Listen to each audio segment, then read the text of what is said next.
Hello friends, I am Pradna Kode, lecturer in Electrical Department of NIT Polytechnic Nagpur.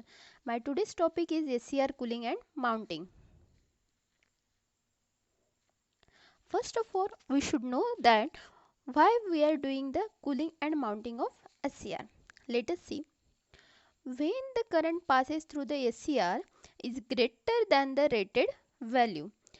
जब SCR में से जाने वाला करंट उसके रेटेड वैल्यू से अगर ज़्यादा होता है तो उसमें the thermal stress produce in it which generated the mechanical force, मतलब जब उसमें से जाने वाला करंट उसके रेटेड वैल्यू से ज़्यादा रहता है तो उसमें एक स्ट्रेस प्रोड्यूस होगा, उसमें हीट डेवलप होगी जिसकी वजह से वो एक फोर्स डेवलप करेगा.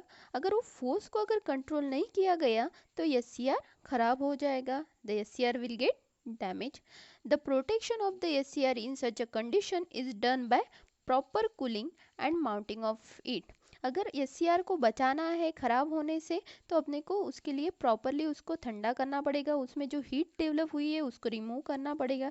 इसके लिए एससीआर को प्रॉपरली माउंट करना पड़ेगा, उसको प्रॉपरली एक जगह पे फिट करना पड़ेगा. The cooling and mounting method depends upon the rating of SCR. SCR की कूलिंग और माउंटिंग करने की मेथड एससीआर के रेटिंग पे डिपेंड करेगी. Let us see the thyristor cooling method. The different cooling method for thyristor are as follows. First one method is the natural air cooling method. Second one is the forced air cooling method. Third one is the forced liquid cooling method. Let us see the first one is the natural air cooling method. In this type of cooling, the heat is transferred from heat sink to the atmosphere. ये natural cooling में जो heat होती है वो SCR की heat जो होती है नेचुरली एटमॉस्फेयर में ट्रांसफ़र हो जाती है. जैसे कि अगर अपने को गर्म दूध को अगर ठंडा करना है तो अपन कुछ समय के लिए उसको खुला रख देते हैं तो उसमें क्या होता है, गर्म जो उसमें जो हीट रहती है गर्म दूध में की वो एटमॉस्फेयर में चली जाती है और वो कुछ समय में ठंडा हो जाता है. तो this is the natural air cooling method. वैसे ही एससीआर में भी यूज़ करता है. अगर एससीआर की रेटिंग अगर कम होती है 1 एम्पियर तक अगर होती है तो उसमें अपन natural air cooling method use कर सकते हैं. For effective cooling the heat sink should be mounted vertically. अगर उसको इफेक्टिवली यूज़ करना है तो इसमें हीट सिंक को वर्टिकली मतलब सीधा रखते हुए उसको माउंट करना पड़ेगा. Next one is the forced air cooling method. In this method for cooling purpose blowers and fans are used. जैसे कि अगर अपने को बॉइल्ड गर्म दूध को अगर ठंडा करना है तो अपन उसको फैन या फिर पंखा या ब्लोअर लगा के उसको ठंडा कर देते हैं, मतलब वो जल्दी ठंडा हो जाता है. तो वैसे ही एससीआर के भी केस में अगर उसको ठंडा करना है तो कूलिंग पर्पस के लिए ब्लोअर्स एंड फैंस यूज़ कर लेते हैं. The effectiveness of the heat sink can be increase by forced air cooling. इससे नेचुरल एयर कूलिंग से इसकी इफेक्टिवनेस ज़्यादा हो जाती है, मतलब इसमें एससीआर जल्दी कूल हो जाता है, जल्दी ठंडा हो जाता है. The size of the heat sink can be reduced if forced air cooling is use. इसमें अगर फोर्स्ड एयर कूलिंग यूज़ की जाती है तो हीट सिंक का साइज भी कम हो जाता है. Third one method is the forced liquid cooling method. जैसे कि वही एग्जांपल लेते हैं, अगर गर्म दूध है उसको ठंडा करना है तो अगर उसको जल्दी ठंडा करना है तो अपन क्या करते हैं, उसको ठंडे पानी में रख देते हैं, ठंडे पानी में उसका बाउल रख देते हैं तो वो क्या हो जाता है, जल्दी ठंडा हो जाता है. वैसे ही मतलब फोर्स्ड लिक्विड कूलिंग में water is use to remove the generated heat from the device. इसमें भी वाटर यूज़ किया जाएगा ताकि उसकी हीट जो है वो रिमूव कर सके, उसको जल्दी ठंडा कर सके. This type of cooling when high power rectifier is used. ये फोर्स्ड लिक्विड कूलिंग कब यूज़ करेंगे, जब हाई पावर रेक्टिफायर यूज़ में आएगा तब. मतलब हाई पावर रेक्टिफायर रहेगा तो हीट भी ज़्यादा जनरेट होगी तो उसके लिए अपने को जल्दी ठंडा करने के लिए फोर्स्ड लिक्विड कूलिंग यूज़ करना पड़ेगा. It is more effective than the forced air cooling. ये फोर्स्ड एयर कूलिंग से या फिर नेचुरल एयर कूलिंग मेथड से ज़्यादा इफेक्टिव मेथड रहती है.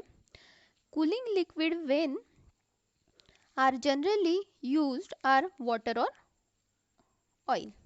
जनरली जो कूलिंग लिक्विड यूज़ किया जाता है वो वाटर रहता है या फिर ऑयल रहता है, पर ज़्यादातर हम वाटर कूलेंट यूज़ करते हैं. स्पेशल केस में कूलिंग ऑयल यूज़ किया जाता है. The water cooling is highly efficient and more effective than oil cooling.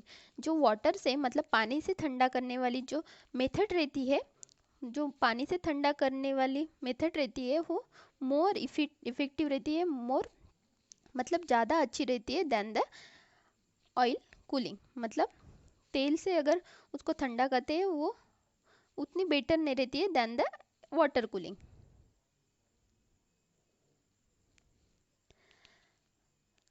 Let us see the thyristor mounting technique. The thyristor mounting technique for are as follows. First one is the lead mounting method. Second one is the stud mounting method. Third one is the bolt mounting method. Fourth one is the press fit mounting method. And last one is the pressure mounting method. Let us see this method in detail. First one is the lead mounting method. This is the diagram for lead mounting method. In this type of method, load current is of small value. मतलब lead mounting method ये कब use की जाएंगी, जब SCR की rating 1 ampere से कम होगी तब. The SCR does not require cooling device or heat sink in this method because most of the heat is dissipated by radiation and convection. इस टाइप के माउंटिंग में एससीआर को कोई कूलिंग डिवाइस या फिर हीट सिंक की ज़रूरत नहीं रहेगी, क्योंकि यहाँ ये जो माउंटिंग है कब यूज़ करेंगे, जब एससीआर की रेटिंग 1 एम्पियर से कम रहेंगी तब. तो उसमें ज़्यादा हीट डेवलप भी नहीं होंगी, तो उसमें नेचुरल एयर कूलिंग से वो ठंडा हो जाएगा. तो इसलिए इसमें एक्स्ट्रा का हीट सिंक या फिर कूलिंग डिवाइस नहीं लगेगा. And this method is use for low current, low load value current. Second one method is the bolt mounting method.